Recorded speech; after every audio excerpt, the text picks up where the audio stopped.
Vamos falar então do nosso Código de Ética Profissional.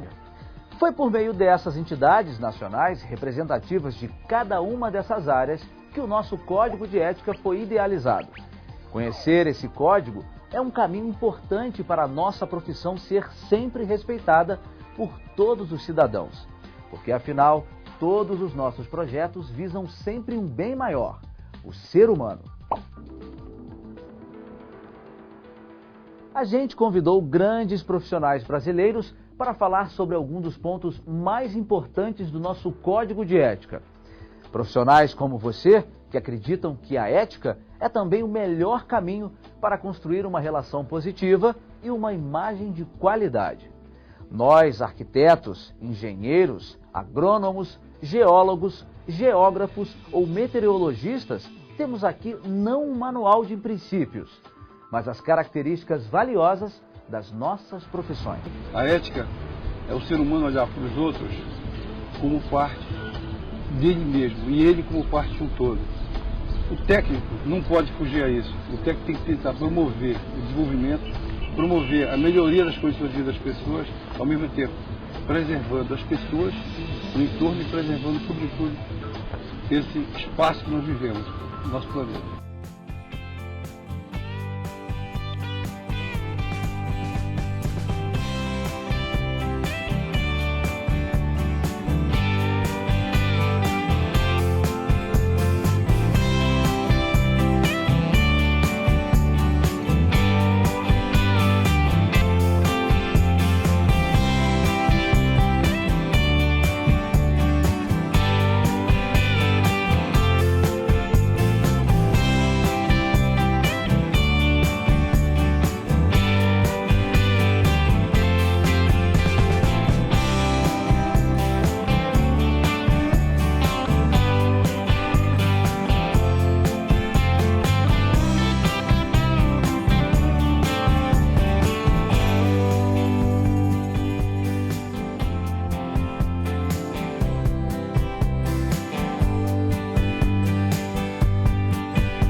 Abrigo São Lourenço de Jaú é uma instituição de longa permanência para idosos, reconhecida como instituição de utilidade pública que funciona há mais de 90 anos, oferecendo moradia, alimentação, assistência social a idosos de diversas origens.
São mais de 26 milhões de pessoas com mais de 60 anos no país, segundo o IBGE.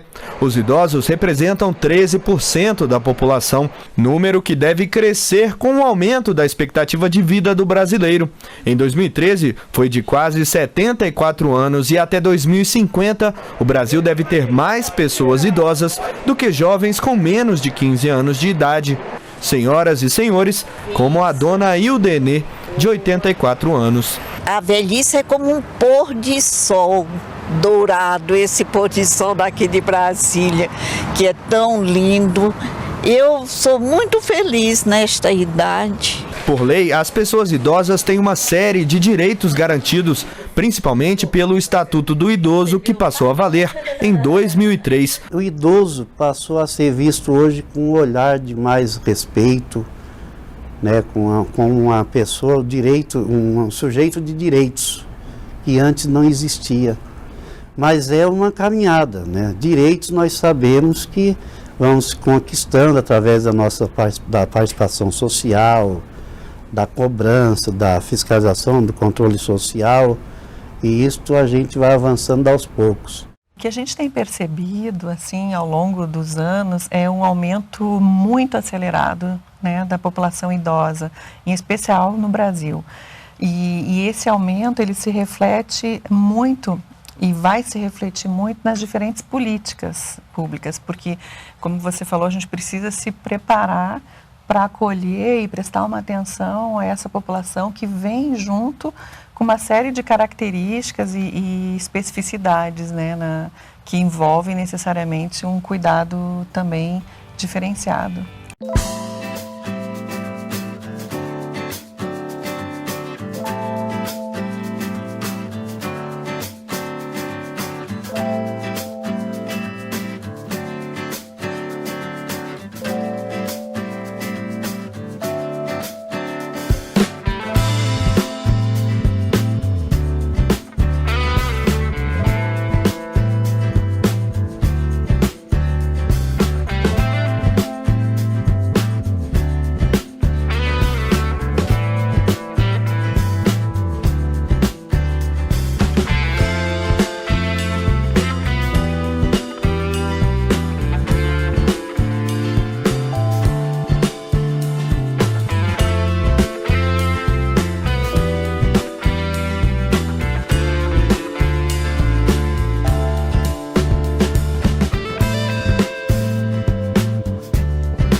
O homem, em sua fantástica jornada por esse maravilhoso planeta, enfrenta problemas que vão além da dimensão individual.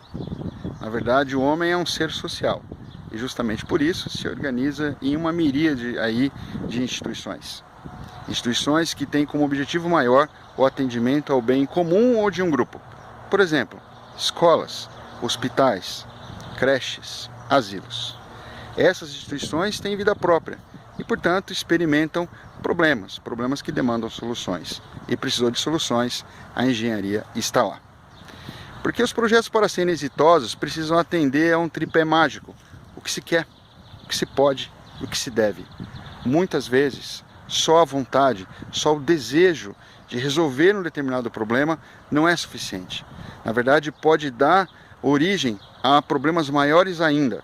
É necessário verificar se aquele desejo está atendido pelo que deve e pelo que se pode. Ou seja, é necessário estudos de viabilidade sobre a ótica científica. E falou em ótica científica, com a metodologia embarcada, estamos falando de engenharia. A engenharia pode e deve tomar parte cada vez mais frequente nas decisões, na tomada de decisões de políticas públicas, por exemplo, ou em entidades locais, como nesse projeto, onde nós dirigimos nosso olhar para uma instituição muito importante de atenção ao idoso. Nesse trabalho em particular, não é só o foco no desenvolvimento de um aparato que favoreça a locomoção do idoso, mas também parâmetros, indicadores que orientem na tomada de decisão, na construção ou não, em qual adoção de qual tipo de material ou a compra de material manufaturado pronto, no caso, por exemplo, de objetos, cadeiras de rodas, andadores, que favoreçam aí a locomoção do idoso. Então, o estudo de viabilidade também é uma tecnologia, tão ou até mais importante que o produto final em si. Não atendendo às especificações, poderemos aí dar origem a um projeto que, no curto prazo, pode ser inclusive perigoso, para o cliente final. Então, a engenharia, ela, com a sua metodologia, pode favorecer de forma decisiva não somente no desenvolvimento de tecnologias, mas no processo de tomadas de decisão e desenhos de políticas públicas. É a engenharia que sugere, é a engenharia que planeja, é a engenharia que executa, é a engenharia que transforma.